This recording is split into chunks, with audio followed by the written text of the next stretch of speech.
Today, let us take time to study the words of God together. When Joshua gave his last farewell speech to the Israelites, he said, "Don't forget the grace and blessings that God has bestowed upon you.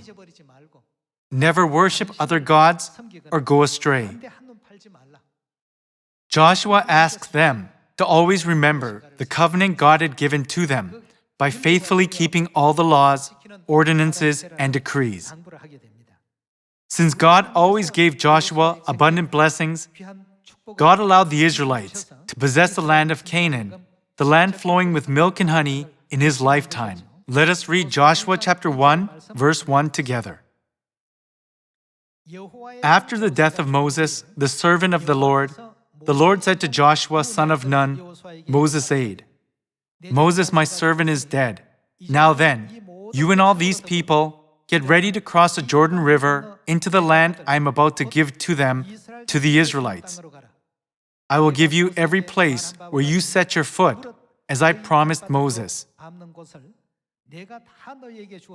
Your territory will extend from the desert to Lebanon, and from the great river, the Euphrates, all the Hittite country, to the great sea on the west.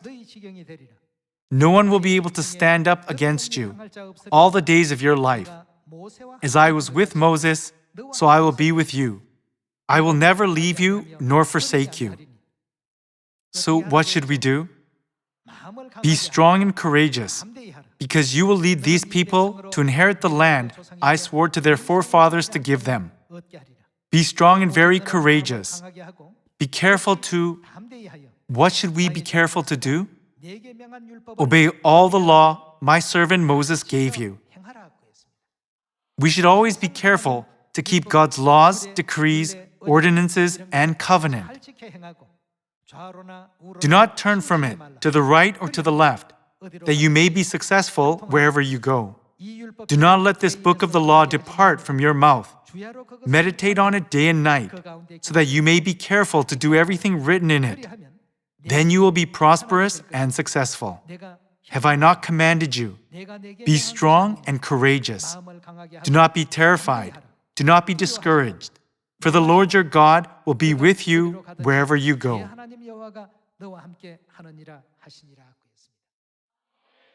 Whenever there was hardship, God helped Joshua.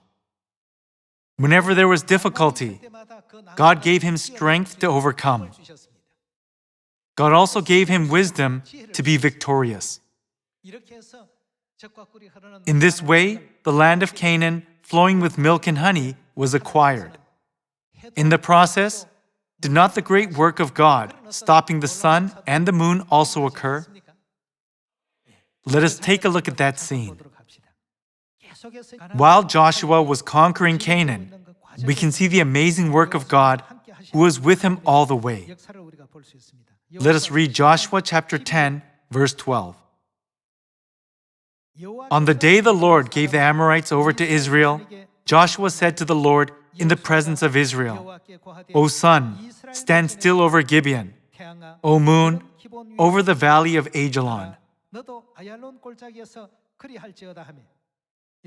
Everyone, when we look from the viewpoint of modern science, is it possible that the sun could ever be stopped? There is no one other than God who can perform such a work as this. God stopped the whole universe to help Joshua. Could there be a greater help than this? If one planet were stopped, what would happen to the rest of the universe? Verse 13. So the sun stood still, and the moon stopped, till the nation avenged itself on its enemies, as it is written in the book of Jashar. The sun stopped in the middle of the sky and delayed going down about a full day. There has never been a day like it before or since, a day when the Lord listened to a man. When Joshua shouted out to God with his earnest request, God heard the voice of Joshua and listened to him. If the sun went down, the Israelites' army would lose. However, if they remained in daylight, they could defeat their enemies. That's why he asked God, please make the sun stand still. May the moon not rise, but let it stay over the valley of Ajalon.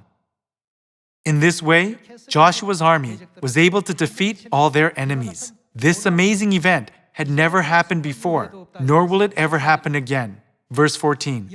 There has never been a day like it before or since, a day when the Lord listened to a man. Surely the Lord was fighting for Israel. It is the same for our gospel now. Who is leading our gospel work by saying to us, "Preach this gospel in Samaria and to the ends of the earth"? Whenever we face any difficult situation, we must remember this gospel has not always flowed smoothly. When Satan hinders us in the midst of the waves of life, God grants us far greater blessings and puts us in even more gracious and amazing situations. Where does this overflowing grace come from? It all comes from God. God Elohim always blesses us and opens a way for us to enter the kingdom of heaven. By giving thanks to God the Father and God the Mother, I would like to conclude today's sermon. Thank you very much.